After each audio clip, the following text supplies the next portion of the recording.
Hello guys, today we will discuss about pronoun. लेकिन pronoun पढ़ने से पहले अगर किसी ने नाउन का वीडियो नहीं देखा है तो पहले वो नाउन का वीडियो देखे, क्योंकि नाउन के बिना प्रोनाउन समझ नहीं आएंगे। और प्रोनाउन को समझने के पहले आप वो वीडियो देख लीजिए, लिंक नीचे डिस्क्रिप्शन में दिया है। और please subscribe the channel and press the bell icon for more updates. और आइए स्टार्ट करते हैं। What is pronoun and what are the types of pronoun.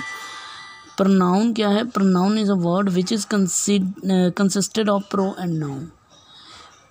Pronoun एक ऐसा वर्ड है जो प्रो और नाउन जैसे दो शब्दों से मिलकर बना है।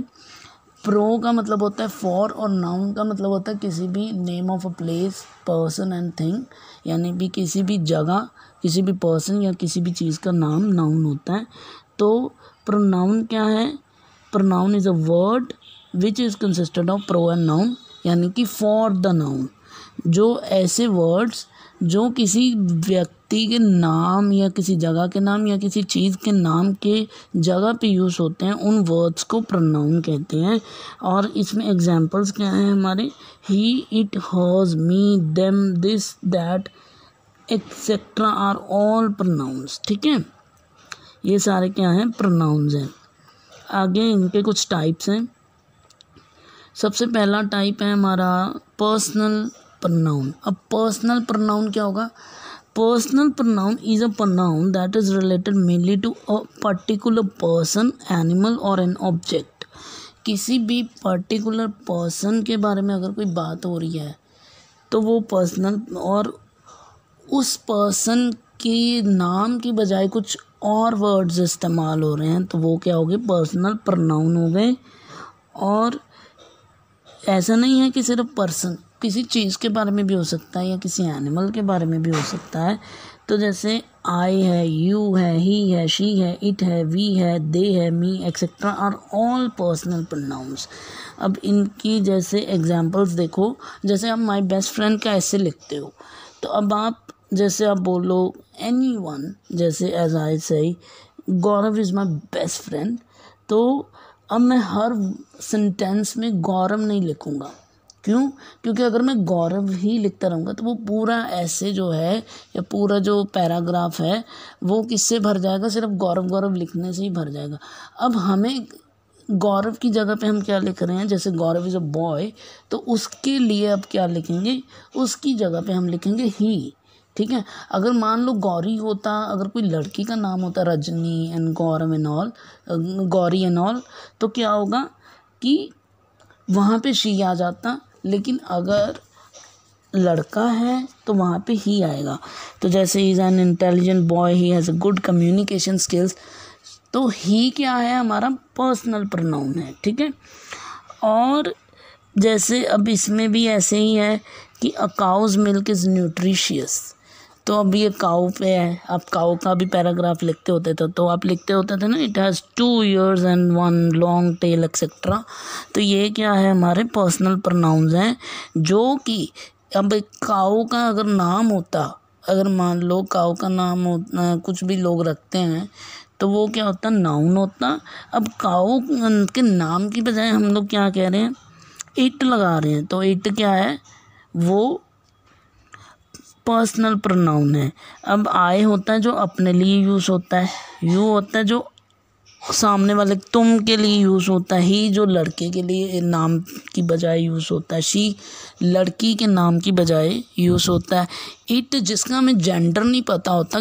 जैसे कई एनिमल्स हैं ऐसे, मतलब जिनका हमें जेंडर ही नहीं पता होता, या कुछ ऐसे मतलब नॉन लिविंग थिंग्स जिनके बारे में जस्ट हम कह सकते हैं इट। जैसे मैं अपने बेड पे लिखूँ, my bed it is of brown colour, it is of grey colour etcetera. तो वी जो है बहुत सारे जब हम लोगों के लिए यूज़ होता है, हम, वी का मतलब होता है हम। ठीक है। दे का मतलब होता है वे, मी का मतलब होता है मुझे etcetera are all personal pronouns. ठीक है। Demonstrative pronoun. अब डेमोन्स्ट्रेटिव प्रनाउन कौन से प्रनाउन होते हैं? A demonstrative pronoun is a pronoun used to demonstrate any object or something or to point to something in a sentence. अब demonstrative का सीधा मतलब होता है सिद्ध करना, बताना, पॉइंट करना कि यहाँ अगर ये चीज़ यहाँ है तो ये यही है, ठीक है। अब इसके एग्जाम्पल होते हैं दिस, दीज, दैट और दोज, ठीक है। ये जो होते हैं ये डेमोन्स्ट्रेटिव प्रनाउन होते हैं। जैसे कि अगर आपके पास एक एप्पल है, आपके पास है वो, तो दिस इज़ एन एप्पल। और अगर बहुत सारे एप्पल आपके पास हैं तो वो क्या है? दीज आर एप्पल्स, ठीक है। दिस इज़ एन एप्पल अगर एक एप्पल है, दीज आर एप्पल्स अगर बहुत सारे एप्पल्स हैं, ठीक है। लेकिन आप उन्हें पॉइंट करके बता रहे हो कि यस ये एप्पल्स हैं अगर आपके पास पड़े हुए हैं। और दैट इज़ एन एप्पल, अब दैट कब लगता है? जब कोई चीज़ थोड़ी दूरी पे पड़ी हो। जैसे आप बैठे हो थोड़ी सी दूरी पे, आप रूम के लेफ़्ट साइड बैठे हो, रूम के उसी राइट साइड में एप्पल्स पड़े हैं, तो आप क्या बोलोगे? दैट इज़ एन एप्पल अगर एक एप्पल होता है तो। अगर बहुत सारे एप्पल होते हैं तो आप बोलोगे दोज आर एप्पल्स। अब दिस का मतलब होता है यह है, दीज का मतलब होता है ये, दैट का मतलब होता है वह, और दोज का मतलब होता है वे, ठीक है। तो आप उसे पॉइंट करते हो, आप उसे सिद्ध करते हो, आप उसे बताते हो, प्रूफ करते हो कि यस अगर ये चीज़ है तो वो है। अब अगर मैं मान लूँ कि ठीक है ये सिंपल है। अब अगर मैं मान लूँ कि ये चीज़ें अगर मेरे पास मान लो पेन है तो वो भी क्या होगा? अगर मेरे पास होंगे तो this is pen, this is a pen. और अगर दूर होंगे तो दैट इज़ अ पेन। और अगर बहुत सारे पास होंगे तो दीज आर पेन्स। और अगर दूर होंगे तो दोज आर पेन्स, ठीक है। आप बस सिद्ध कर सकते हो दिखा के कि हाँ वो चीज़ अगर है तो वो वहाँ पड़ी है। तो अगर आप वे, वो, ये, यो, मतलब यह है, ये सब के बारे में आप डिस्कस करते हो तो वो डेमोन्स्ट्रेटिव प्रनाउन होते हैं। अब आगे आ गया हमारा इंटेरोगेटिव प्रनाउन। अब इंटेरोगेटिव प्रनाउन कौन से प्रनाउन होते हैं? अब इंटेरोगेटिव में तो आपको कुछ सोचना ही नहीं है। अब इंटेरोगेटिव जो वो सेंटेंसेस होते हैं जिनमें क्वेश्चन मार्क लगा होता है। लेकिन इंटेरोगेटिव प्रनाउन कौन से होते हैं? Interrogative pronoun are used to ask questions. जो प्रनाउंस क्वेश्चंस पूछते हैं वो हो गए interrogative pronoun. The main interrogative pronoun are what, which, who, whom and whose etcetera. WH वाली फैमिली के जितने भी जो वर्ड्स WH वाले शुरू होते हैं और जो क्वेश्चंस बनाते हैं, जैसे who took the book.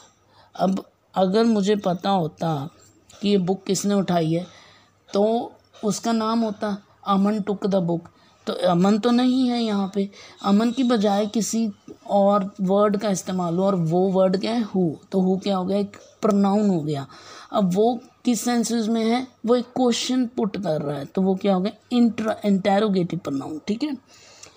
Whose book is this, तो आप क्या बोल, मतलब अब यहाँ पे क्या, अगर मुझे पता होता कि ये बुक किसकी है तो मैं बोलता कि दिस बुक जो है वो अमन की है, ठीक है, ये बुक जो है अमन की है। लेकिन क्या है?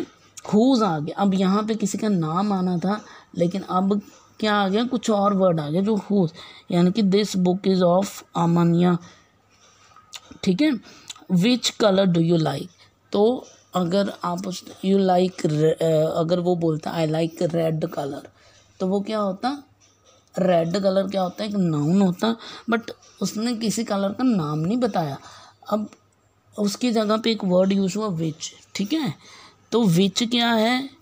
एक प्रनाउन हो गया, क्योंकि एक नाम की बजाय, एक नाउन की बजाय एक वर्ड यूज़ हुआ तो वो प्रनाउन हो गया। लेकिन अब विच क्या है? क्वेश्चन पुट कर रहा है, तो वो क्या हो गया? इंटेरोगेटिव प्रनाउन हो गया, ठीक है। अब नेक्स्ट आज का हमारा है इंडेफिनेट प्रनाउन। डेफिनेट होता है पक्का, इनडेफिनेट होता है कच्चा पक्का, ठीक है। इनडेफिनेट कुछ आइडिया नहीं है क्या है, कितना है, ठीक है।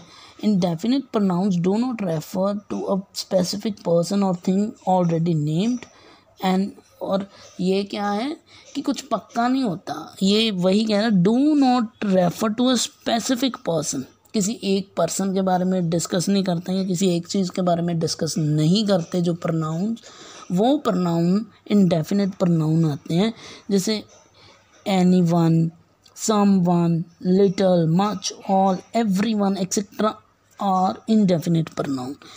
ठीक है। अब I won't tell anyone this secret, मतलब मैं ये सीक्रेट किसी को नहीं बताऊंगा। अब किसी को भी नहीं, अब इसमें कौन आया पता नहीं, लेकिन कोई तो आया ना, तो ये क्या हो गया, इनडेफिनिट आ गया कि है तो है लेकिन पता नहीं कौन है, कोई स्पेसिफिक पर्सन नहीं है। Someone knows where she is, कोई तो जानता है कि वो कहाँ है, पर कौन है वो, कौन जानता है, इस पर किसी का नाम थोड़ी लिखा है। अगर मुझे यहाँ पे नाम पता होता किसी का तो वो तो नाउन हो जाता, अमन नोज वेयर शी इज़, तो मुझे पता होता कि अमन जो है वो नाउन है। लेकिन यहाँ पे अमन की बजाय क्या आ गया, एक वर्ड आ गया जो प्रोनाउन की सेंसेस में आता है, समवन। अब वो क्या है, एक डेफिनेट सिचुएशन नहीं दे रहा कि पता नहीं कौन है, तो ये कौन है, समवन हो गया। A little knowledge is a dangerous thing, अब हमें नहीं पता कि कितनी अ लिटिल नॉलेज है, तो वो क्या होगी, इनडेफिनेट की सिचुएशन हो गई। अब लिटिल, अ लिटिल इतनी सी छोटी सी, एक चुटकी जितनी नॉलेज भी हो सकती है, एक मुट्ठी जितनी नॉलेज भी हो सकती है उसके पास, जो कि हमें नहीं पता कि उसके पास कितनी नॉलेज है, तो डेफिनेटली हमें कोई आइडिया नहीं है, तो इनडेफिनेट हो गया वो। Everyone was quiet in the examination hall, अब क्या है, एग्जामिनेशन हॉल है जिसमें सभी लोग क्वाइट बैठे हैं, तो एवरीवन में अगर वो हॉल में 100 बंदे हैं तो वो 100 ही आ गए, अगर 1000 हैं तो 1000 ही आ गए। ठीक है, तो ये जो था हमारा इनडेफिनिट प्रोनाउन था। ठीक है, अब अगले वीडियो में हम इसके और टाइप्स डिस्कस करेंगे। फ़िलहाल के लिए इतना ही, और प्लीज़ आप कमेंट सेक्शन में बताइए कि आपको ये वीडियो कैसा लगा, और for more updates please subscribe the channel, and if you like the video please press the like button also. Thank you.